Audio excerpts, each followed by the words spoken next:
Good morning बच्चों। Edu science के online platform पर आपका स्वागत है। ये क्लासेस आपकी एजू साइंस एप्लीकेशन और यूट्यूब दोनों पर अवेलेबल हैं। मैंने आपसे कहा था कि डेमो क्लासेस जो हैं वो यूट्यूब पर भी आपको मिलेंगी और एजू साइंस ऐप पर भी आपको मिलेंगी।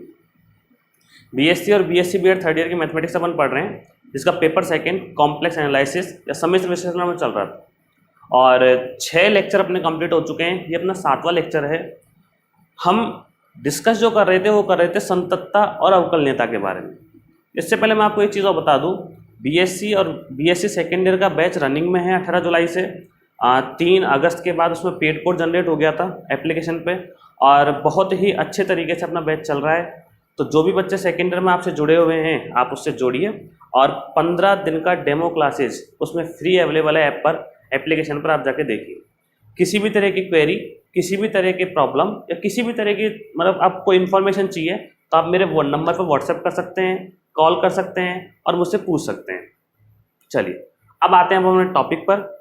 तो पिछले कुछ दिनों में हमने लिमिट, हाँ एक चीज़ और मैं आपसे कहना चाहूँगा कि ये क्लास देखने से पहले आप बाकी की जो क्लासेज हो चुकी हैं उनको देखें जरूर, क्योंकि पिछली क्लासेज में बेसिक पूरा हो चुका है। लगभग जो बेसिक होता है ना किसी टॉपिक की, जो नींव होती है, आप जानते हो नींव जो है वही सबसे ज़्यादा जरूरी है।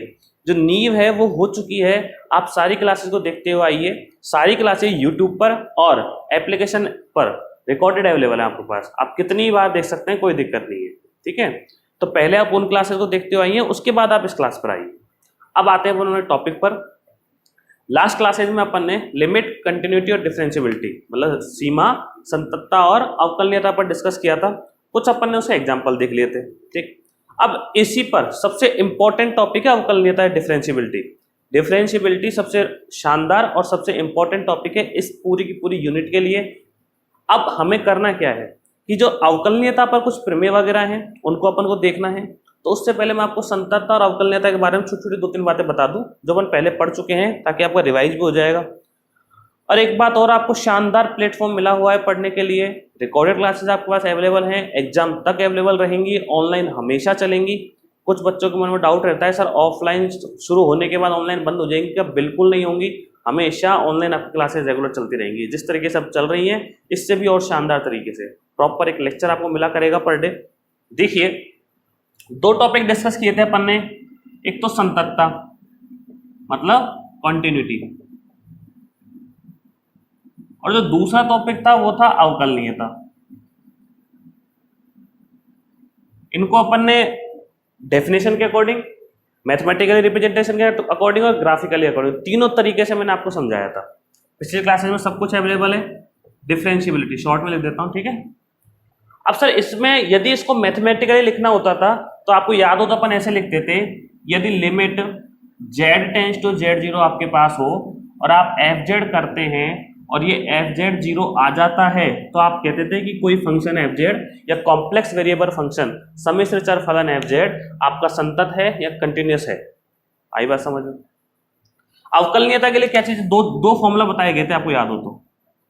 जो f' है उसका फॉर्मूला था limit z tends to z0 fz minus fz0 upon z minus z0।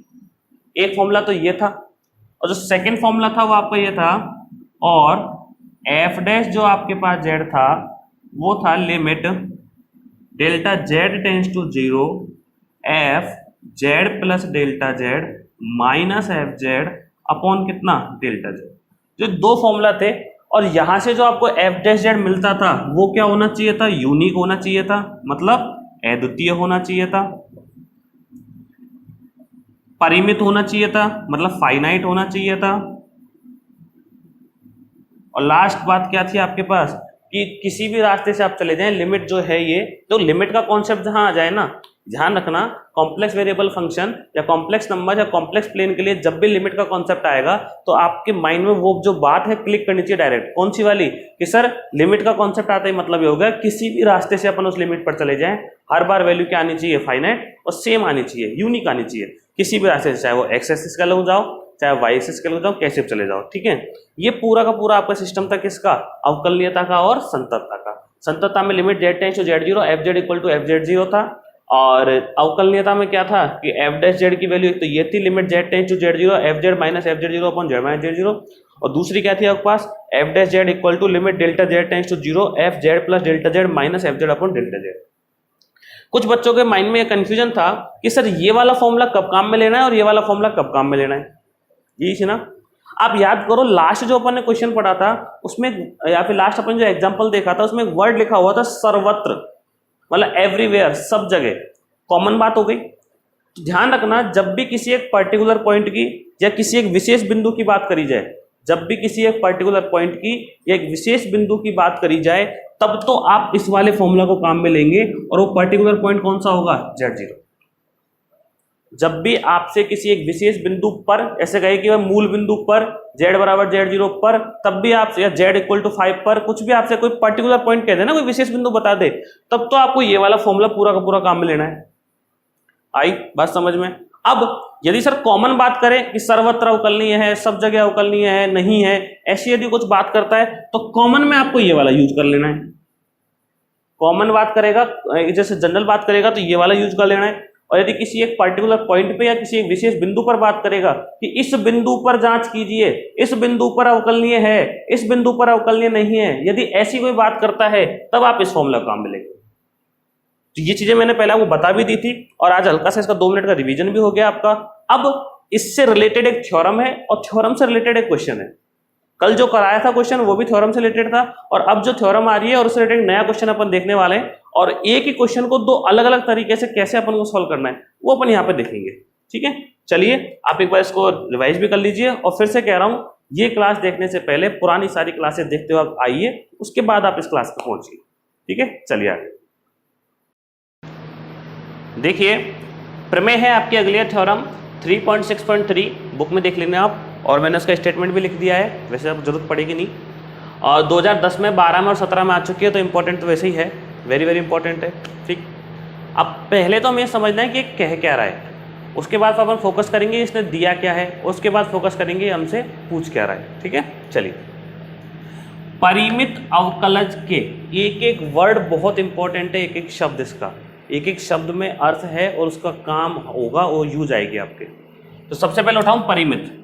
परिमित अवकलज मतलब अवकलज कैसा है, परिमित मतलब किसी भी चीज का यदि अवकलज निकालेंगे या जो भी अपन फंक्शन मानेंगे एफ जेड, उसका जो डेरिवेटिव होगा या उसका जो अवकलज होगा एफ डे जेड, वो फाइनाइट या फिर क्या है, परिमित। क्वेश्चन ने खुद ने ही पहले से दे दिया। अब आगे बढ़ते हैं कि अस्तित्व के लिए मतलब उसके एग्जिस्टेंस के लिए, उसके अस्तित्व के लिए मतलब विद्यमान है या नहीं। शांतता आवश्यक प्रतिबंध है, मतलब शांतत होना उसका क्या है, जरूरी है।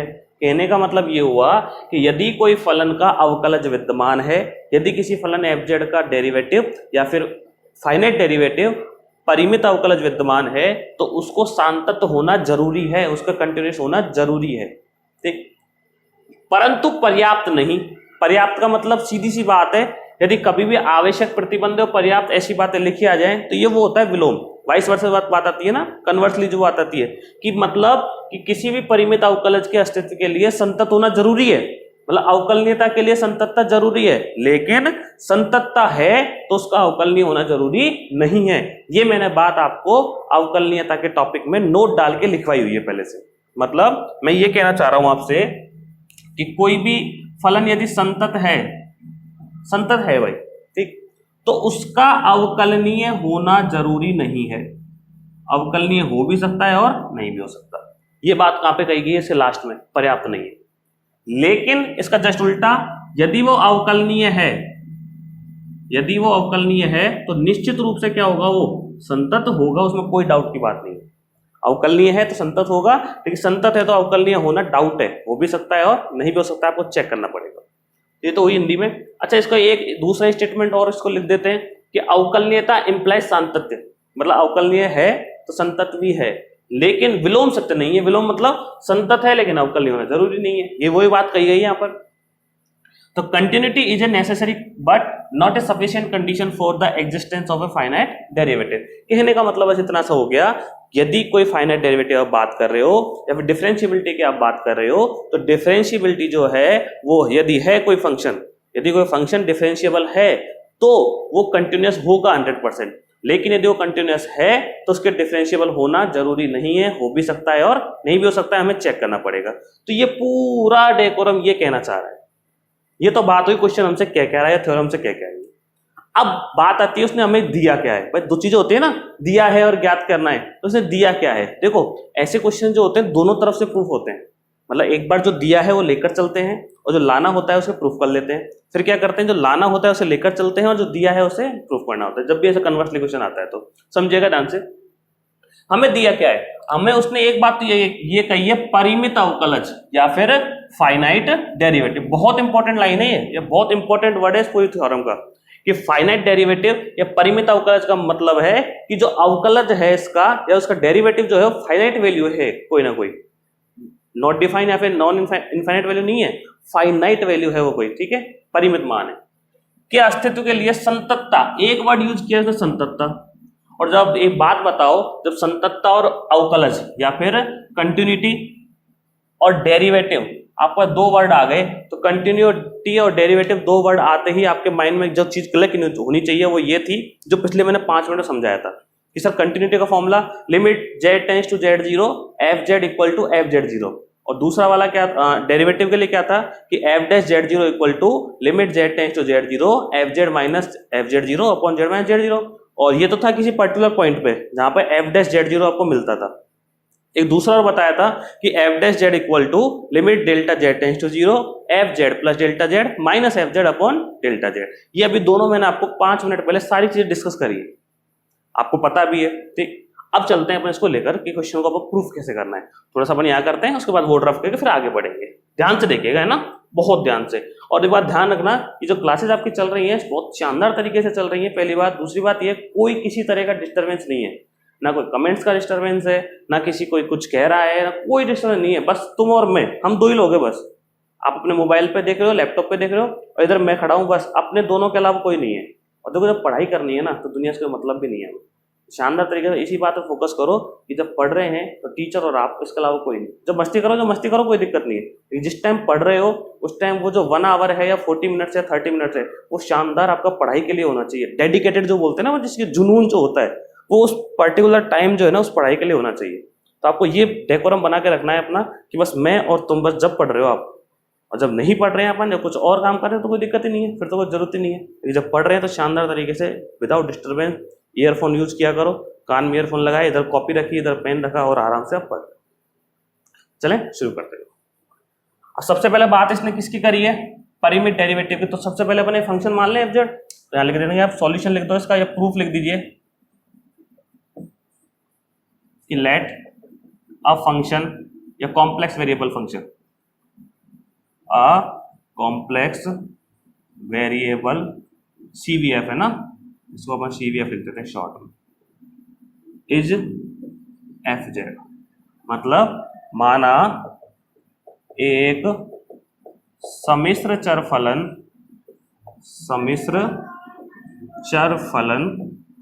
fz है, ठीक। चलिए तो मान लिया। अच्छा अब fz का क्या दे रखा है, पहले अपन क्या करते हैं, अवकलनी लेके चलें और संततता प्रूव कर लेते हैं, ठीक है। गिवन क्या है, given fz has a finite derivative, मतलब fz का एक परिमित अवकलज विद्यमान है, क्या, f डैश z लिख देते हैं। तो fz का परिमित अवकलज, fz का परिमित अवकलज f डैश z विद्यमान है। दो बातें तो ये हो गई। अभी तो गिवन चल रहा है, क्या क्या दे रखा है, प्रूफ क्या करना है, देखिए लिखोगे आप, टू प्रूव, पहली कंडीशन चल रही है ये, केस फर्स्ट मान लो या फिर आप पहला पॉइंट मान लो इसे, जो अपन इधर से प्रूव कर रहे हैं, जिसमें अपन डेरिवेटिव या फिर डिफरेंशिएबल लेके चल रहे हैं और कंटिन्यूस अपन लेकर आएंगे इसमें, है ना। चलिए टू प्रूव, सिद्ध क्या करना है ना, टू प्रूव है कि फंक्शन fz इज कंटिन्यूअस, मतलब फलन fz क्या है, संतत है। अब सर संततता की कंडीशन थोड़ी देर पहले बताई थी, क्या बताई थी याद करो, limit z tends to z0 f Z tends to Z zero F Z equal to क्या आना चाहिए, एफ जेड जीरो। यदि ऐसा आ जाता है तब तो है, वरना नहीं है। और एक चीज और, जो एफ डैश जेड है वो कैसा है, फाइनाइट है, मतलब परिमित मान है, कोई ना कोई संख्या है, ये परिमित है। तो ये आप नोट कर लिए, फिर अपन आगे बढ़ते हैं। और हाँ, वीडियो पॉज करके नोट कर लिया करो, आपको ऑप्शन है, कोई दिक्कत नहीं है, कहीं नहीं जाने वाली वीडियो पॉज की, इजीली आप नोट कीजिए आराम से, फिर अपन आगे बढ़ेंगे। शुरू करते हैं। तो डेरिवेटिव आपको दे रखा है डिफरेंशिएबल, और आपको प्रूफ क्या करना है, कंटिन्यूअस या संततता प्रूव करनी है। अवकलनीय दे रखा है, संततता प्रूव करनी है, ठीक है। तो लिखेंगे आप let z0 is a point in complex plane, मतलब माना z0 सम्मिश्र तल में एक बिंदु है, ठीक है। z0 सम्मिश्र तल में क्या है, एक बिंदु है। चलिए अब क्या करना है कि सर अब अपन यहां से एक स्टेप उठा रहे हैं, वो उठा रहे हो आप step F Z minus F Z zero, ठीक है। सर यही क्यों लिख, देखते जाओ पता लग जाएगा। अच्छा, इसको ऐसे लिखा जा सकता है कि बताइए, F Z minus F Z zero upon Z minus Z zero से डिवाइड कर दिया और उसी जेड माइनस जेड जीरो से मल्टीप्लाई कर दिया। लिख सकते हैं कि सर क्यों लिखा, क्योंकि ये देखो ये डेरिवेटिव का फॉर्मूला बन रहा है और ये अपने पास पहले से है। ये क्या बन रहा है, डेरिवेटिव या डिफरेंशिएबिलिटी या फिर अवकलनीयता का फॉर्मूला बन रहा है और ये अपने पास पहले से है, बस कमी किसकी है, लिमिट की, और वही हमारे पास पहले से है एफ डैश जेड। मतलब आप लोग लिखेंगे यहां कि limit Z tends to Z zero apply करने पर, तो यहां आएगा limit Z tends to Z zero, bracket में लिखेंगे आप F Z minus F Z zero equal limit Z tends to Z zero F Z minus F Z zero upon Z minus Z zero into Z minus Z zero. कोई problem नहीं होगी। अब देखो जो limit है ना, ये पूरे फंक्शन पे लगी हुई है, तो इसको और इसको अलग अलग दे दूं भाई, इस लिमिट का इन दोनों पे आके, तो एक इसको भी दे दी और इसको भी दे दी, तो क्या बनने वाली है आपके पास, देखिए ध्यान से, limit Z tends to Z zero F Z minus, इसको इस पर अप्लाई करो, limit Z tends to Z zero F Z zero equal, इधर लिखोगे limit Z tends to Z zero bracket में कितना, f Z minus F Z zero upon कितना, z minus Z zero into limit Z tends to Z zero और z minus Z zero. Clear है, बहुत easy चीज है, चलिएगा। अच्छा सुनो, इसमें कहीं जेड है क्या, ये लिमिट किसकी है, जेड की, तो जेड पर ही ऑपरेट होगी, लिमिट जेड की है तो जेड पर ही अप्लाई होगी, तो जेड इसमें नहीं है ना, तो इस पर लिमिट का इसमें कोई रोल ही नहीं है, तो लिमिट लगाना नहीं लगाना एक ही बात है। तो इसको आप लिख सकते हो limit Z tends to Z zero F Z minus F Z zero equal, ये क्या है थोड़ी देर पहले बताया था, जैसे क्लास शुरू से पहले यही समझाया था, ये है क्या कि limit Z tends to Z zero F Z minus F Z zero upon Z minus Z zero, इसको लिखा जाता है एफ डैश जेड जीरो, मतलब पॉइंट जेड जीरो पर एफ जेड का डेरिवेटिव, पॉइंट जेड, इसको आप एफ जेड भी एफ डैश जेड भी लिख सकते हो, कोई प्रॉब्लम नहीं है। एफ डैश जेड का मतलब तो ये हो गया कि एफ जेड का अवकलज, और एफ डैश जेड जीरो का मतलब ये हो गया कि किसी पर्टिकुलर पॉइंट जेड जीरो पर एफ जेड का अवकलज या फिर डेरिवेटिव इनटू, ये क्या है बताओ, यदि आप Z tends to Z zero मतलब जेड की लिमिट यदि जेड जीरो अप्लाई करते हो तो Z zero minus Z zero कितना हो जाएगा, जीरो, शून्य, तो आप यहां लिखोगे इनटू में क्या, जीरो। ये फाइनाइट वैल्यू है, परिमित मान है, कैसी वैल्यू है ये, फाइनाइट, यही तो कहा था उसने परिमित अवकलज, तो अवकलज कैसा है, परिमित या फिर फाइनाइट है। तो जब ये परिमित है तो आप मुझे एक बात बताइए, जब ये परिमित मान, परिमित का मतलब परिभाषित कोई मान, ठीक है, 2 4 5 10 संख्या कोई है ऐसी, उसको यदि आप जीरो से मल्टीप्लाई करोगे तो आने वाला क्या है आपके पास, जीरो। क्लियर। अच्छा इसको इधर ट्रांसफर कर दूं तो आपके पास आएगा, देखिएगा ध्यान से, कि limit Z tends to Z zero, ये लीजिए, उसके बाद ये इधर ट्रांसफर होगा F Z equal to F Z zero, और आप जानते हैं ये किसकी कंडीशन है, जैसे ही क्लास शुरू हुई थी जब बताई थी दोनों चीजें, ये कंटिन्यूटी कंडीशन है, यदि ऐसा होता है तो वो फंक्शन एफ जेड कंटिन्यूस या फिर संतत होता है, तब लिख देंगे अतः फलन एफ जेड क्या है, संतत है, मतलब कंटिन्यूअस है। इंग्लिश मीडियम वाले लिख लेना कि hence function f Z is continuous. क्यों? क्योंकि जो कंडीशन आ रही है ना वो कंटिन्यूअस की आ रही है। तो यहां तक आपको पूरा समझ में आ गया होगा। कुछ नहीं किया, बस F Z minus F Z zero ये टर्म अपन को लेके चलनी पड़ेगा, इस पर स्टार बना लेना और f Z minus F Z zero upon Z minus Z zero into Z minus Z zero अपन लिख देते हैं। और लिमिट अप्लाई कर दिया आपने z tends to Z zero वाली। लिमिट अप्लाई करने से क्या होगा कि यहाँ एक फॉर्मूला बनेगा ये वाला, ठीक है। आपने लिमिट अप्लाई करी इस पे और इस पे, इन लिमिट को दोनों जगह अलग अलग भेज दिया। ये किसका फॉर्मूला बन गया? एफ डैश जेड जीरो, अवकलज का, परिमित अवकलज है। थोड़ी देर पहले समझाई सारी चीजें। वो क्या है? जीरो है, तो कंप्लीट जीरो हो गया, इसको तो ट्रांसफर कर दिया। ये कंडीशन किसकी आ गई? कंटिन्यूअस की या फिर कंटिन्यूटी की या फिर संततता की। तो यहां अपन अब क्या प्रूव कर चुके हैं कि भैया कि जो फंक्शन एफ जेड है, जो फंक्शन एफ जेड है वो क्या हो चुका है? अवकलनीय अपन लेकर चले थे और संतत उसकी आ चुके हैं या संतत हो चुका है, या मतलब डिफरेंशिएबिलिटी आप लेकर चले थे डिफरेंशिएबल फंक्शन को और वो कंटिन्यूअस आ चुका है। अब क्या करना है? विलोम भी तो करना है, उल्टा भी चेक करना है कि आप कंटिन्यूअस लेकर चलोगे और डिफरेंशिएबल होना नहीं होना जरूरी है, ऐसे आप लेकर आओगे कि कंटिन्यूअस होगा और डिफरेंशिएबल होना नहीं होना जरूरी नहीं है, ऐसा आप प्रूव करने वाले। तो देखिए अब इसका विलोम या फिर कन्वर्स। अब विलोम में या कन्वर्स में हमें करना क्या है कि हमें अब कंटिन्यूअस फंक्शन लेके चलना है कि मतलब किसी भी पॉइंट पर या कहीं भी अपन एक कंटिन्यूअस फंक्शन उठाएंगे और उसको फिर देखेंगे कि वो डिफरेंशिएबल नहीं होगा या फिर अवकलनीय नहीं होगा। और इस चीज के लिए देखो जरूरी नहीं है हमेशा थ्योरम को थ्योरम के अकॉर्डिंग ही प्रूव किया जाए, कभी कभी कुछ थ्योरम्स को अपन एग्जांपल्स के अकॉर्डिंग प्रूव करते हैं। तो इसका जो विलोम है उसे अपन एक एग्जांपल के अकॉर्डिंग प्रूव करेंगे, एग्जांपल से ही प्रूव करेंगे। कुछ नहीं करना, एग्जांपल सॉल्व कर देना, आंसर आ जाएगा। सर कौन सा एग्जांपल? याद कीजिए लास्ट क्लास में आपको एग्जांपल कराया गया था F Z equal to mod Z square. उसमें लिखा गया था कि सर्वत्र संतत है, मतलब हर जगह क्या है वो कंटिन्यूअस है, लेकिन अवकलनीय नहीं है, मतलब डिफरेंशिएबल नहीं है, केवल किस पर? मूल बिंदु के अलावा। तो आप वो पूरा का पूरा एग्जांपल यहाँ छाप सकते हैं, कर सकते हैं, लिख सकते हैं कि सर दोबारा कराने की मुझे जरूरत है नहीं। कौन सा एग्जांपल था? वो था ना अभी F Z equal to mod Z का स्क्वायर, कि सर्वत्र संतत है, हर जगह कंटिन्यूअस है और अवकलनीय नहीं है और मूल बिंदु पर अवकलनीय है। जो जेड जेड बार प्लस जेड कुछ ऐसा आया था ना लास्ट क्लास में। तो वही है, इस एग्जांपल को आप डिट्टो को भी छाप दीजिए और लिख देना एग्जांपल से स्पष्ट है या उदाहरण से स्पष्ट है कि ये संतत तो है सब जगह लेकिन अवकलनीय नहीं है। लेकिन बल्कि अपन एग्जांपल पहले कर चुके हैं, तो आप एक नया एग्जांपल ले लेते हैं, इसके अलावा कोई दूसरा एग्जांपल उठा लेते हैं अपन, है ना।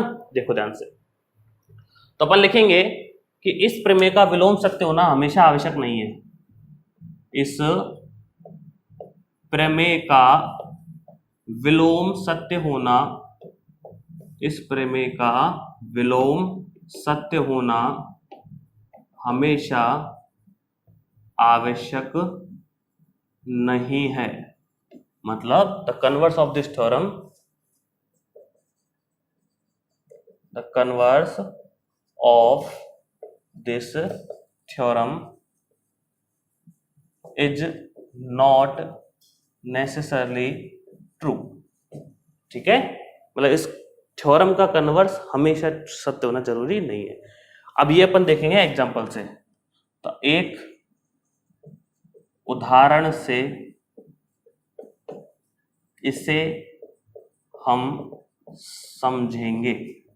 अब छोटी मोटी तो कर लिया करो कन्वर्सन, है ना, कि we will understand this by example, है ना।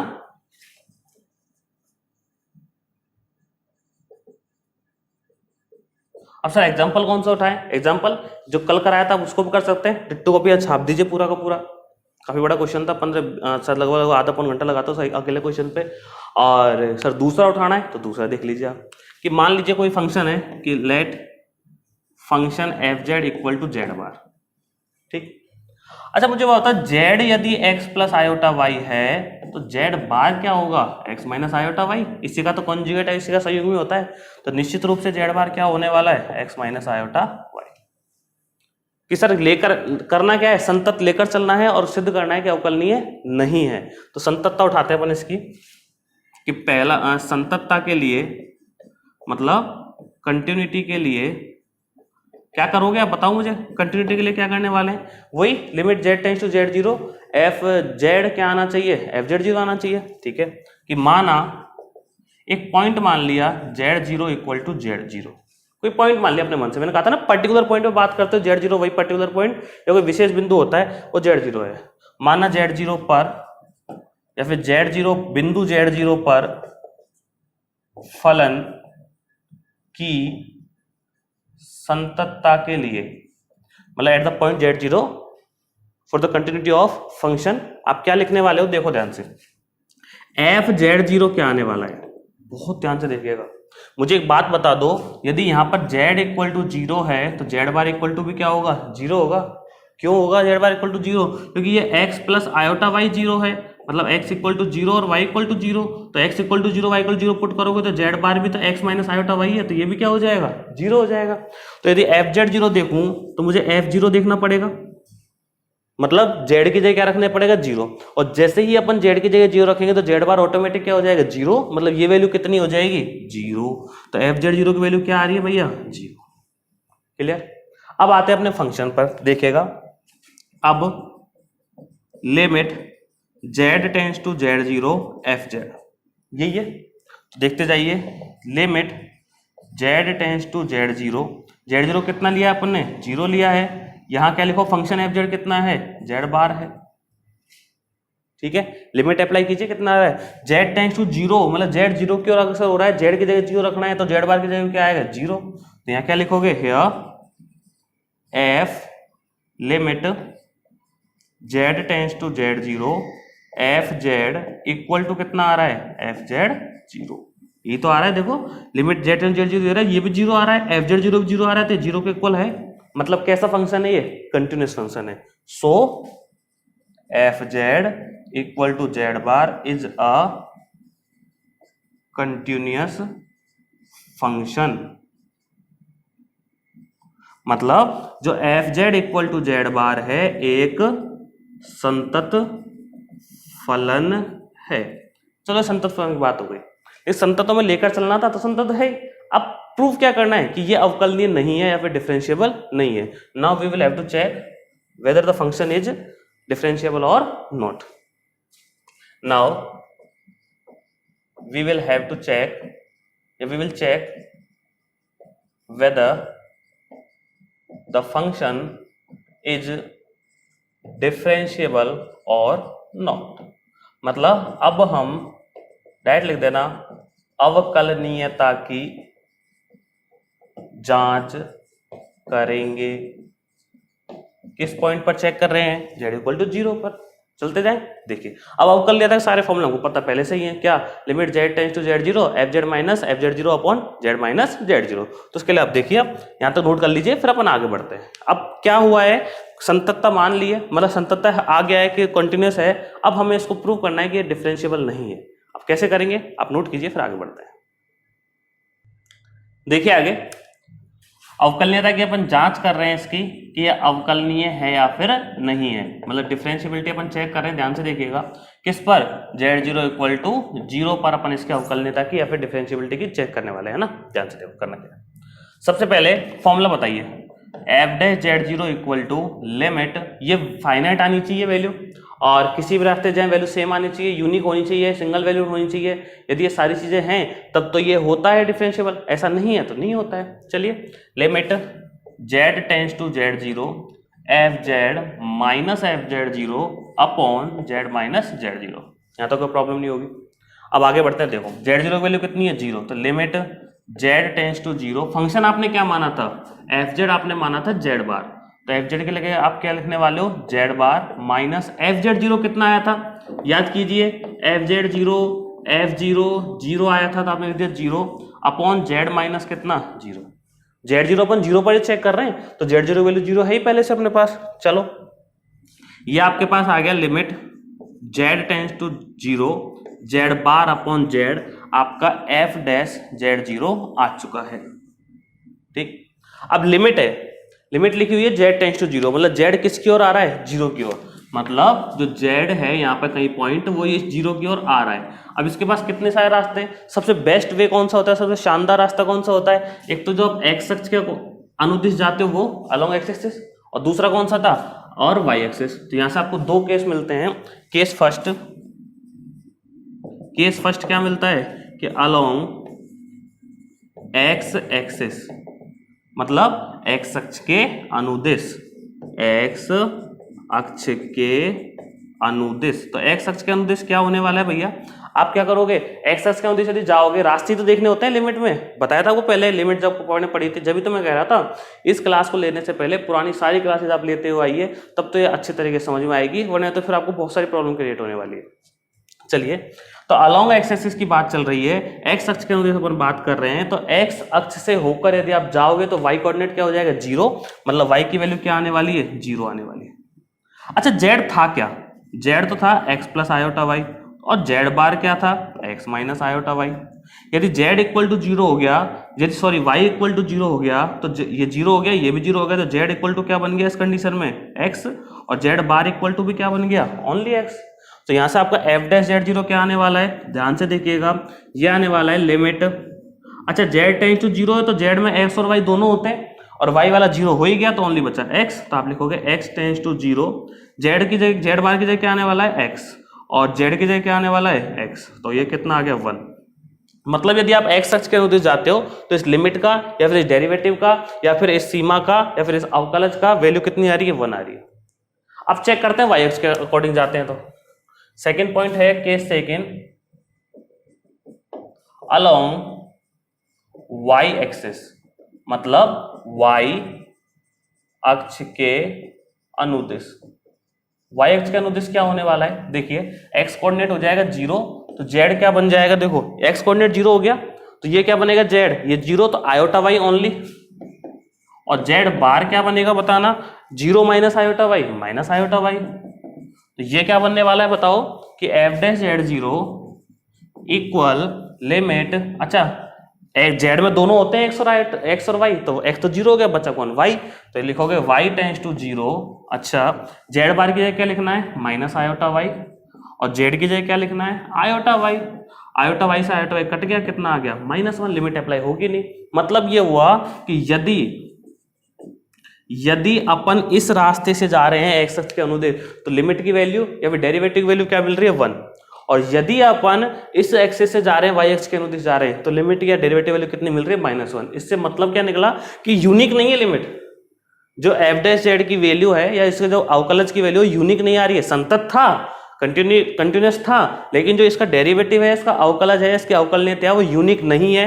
और जब यूनिक का मतलब अद्वितीय नहीं है, दोनों वैल्यू अलग अलग आ रही है, सेम आनी चाहिए थी, और जब यूनिक ही नहीं है तो मतलब इसकी अवकलनीयता परिभाषित नहीं, मतलब इसका अवकलनीय ये नहीं होगा, क्योंकि लिमिट एग्जिस्ट नहीं कर रही, क्योंकि दोनों अलग अलग लिमिट आ रही है। एक बच्चे ने मुझसे पूछा था कि सर आपने 2 ही क्यों निकाल, एक क्वेश्चन में तो आपने 3 निकाले थे, यहाँ आपने 2 पे क्यों छोड़ दिया। तो पिछले क्वेश्चन में और इस क्वेश्चन में क्या हुआ था, 2 पे अलग अलग आ गई थी भाई, केस फर्स्ट और केस सेकंड में अलग अलग आ गई, एक्स और वाई से, तो जरूरत ही नहीं आगे चेक करनी थी।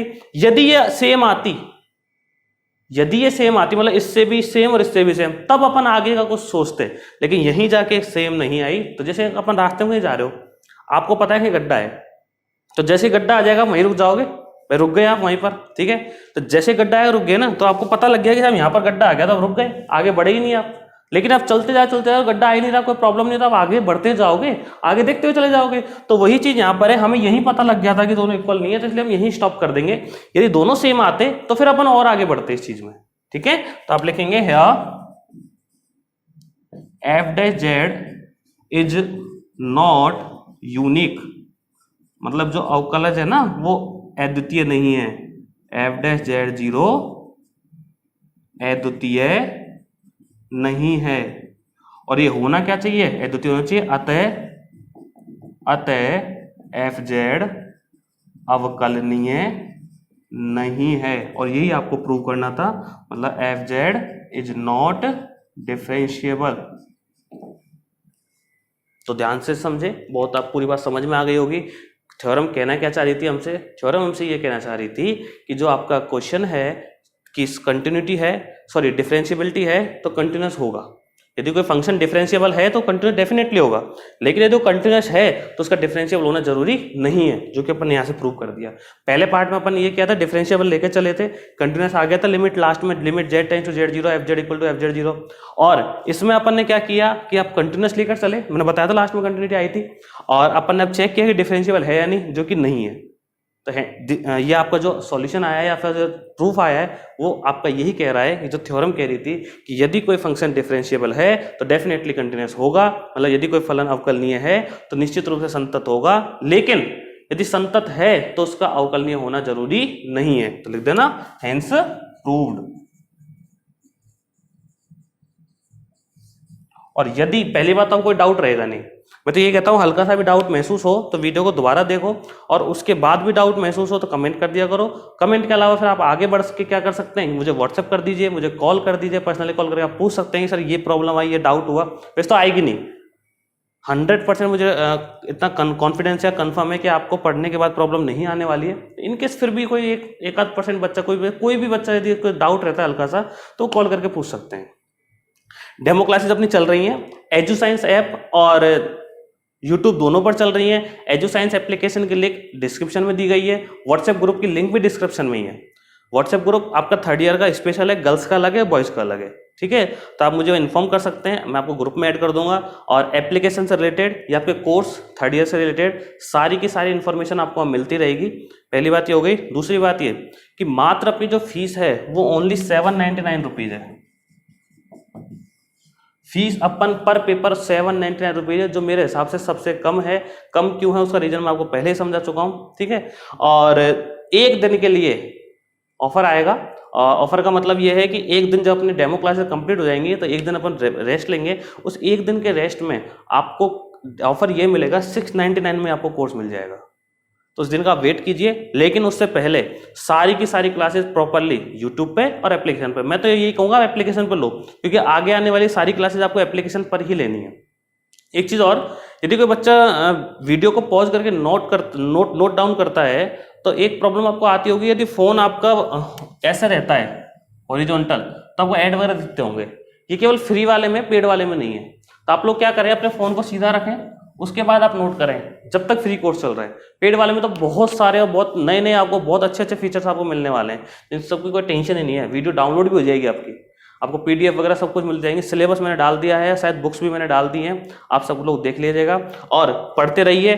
डेमो ना समझे इनको, डेमो का कुछ नहीं है, रेगुलर क्लासेस अपनी चल रही हैं। 10 क्लासेस 11 जितनी भी आपको अवेलेबल होती हैं फ्री ऑफ कॉस्ट, आप लीजिए, अपने नोट्स बनाइए, कॉपी बनाइए। कोई भी डाउट आता है तो पूछिए, व्हाट्सएप ग्रुप में जुड़िए, मुझसे प्रॉब्लम शेयर कीजिए अपनी, जो भी आपको दिखती है, कोई भी डाउट रहता है मन में, ठीक है। और एक इनिशिएटिव है ये, शानदार तरीके से इतना अच्छा प्लेटफॉर्म तैयार किया आप लोगों के लिए ताकि आप घर बैठे पढ़ सकें।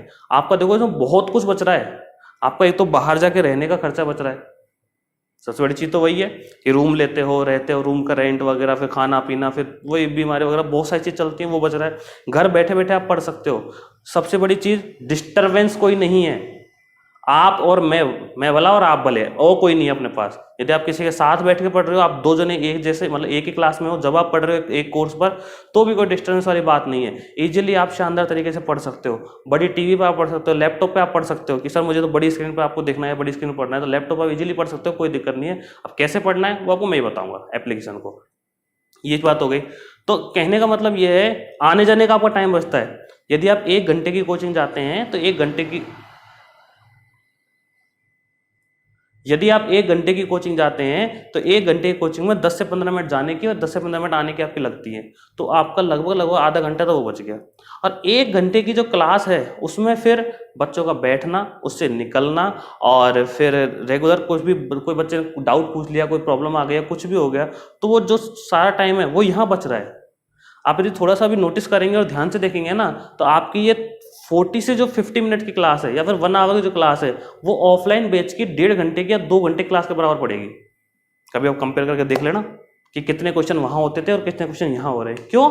ये बहुत सारा टाइम अपना बच रहा है, कोई फालतू काम नहीं, बोर्ड मिटाना सब चीज़ें आपको कट कर रखी हैं, कुछ आपको दिखाई नहीं जा रहा उसमें, बस पढ़ना है बस, और कुछ नहीं करना, आपको नोट करना है। तो पॉज करके नोट कर लिया करो, कोई भी डाउट है पूछ लिया करो, और बने रहिए, सारी क्लासेस रेगुलर देखते रहिए, लापरवाही बिल्कुल मत करना, और शानदार तरीके से पढ़ते रहिए। थैंक यू, मिलते हैं आपसे नेक्स्ट क्लास में।